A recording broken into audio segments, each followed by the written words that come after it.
Welcome. In front of me is a WIKO View 3, and today I will show you how to put the device into safe mode. And to get started, hold power key. From here, once you see the boot options, you want to hold power off option.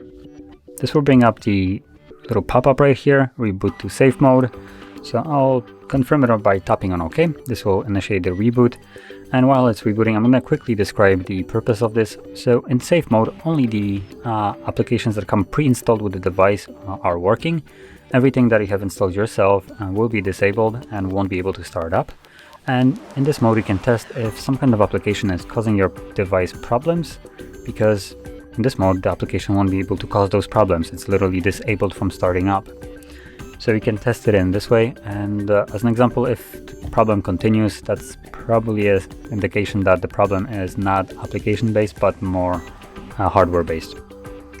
Anyway, now that it's booted back up, you can see that there's a little watermark right here, safe mode. That is gonna stay there no matter what you do, as long as you are in safe mode, and it's here just to indicate that you are in this mode. So that is how you boot into it. And once you're done with this mode, all you need to do is hold power key once more, but this time around you want to tap on restart instead to go back to the normal mode.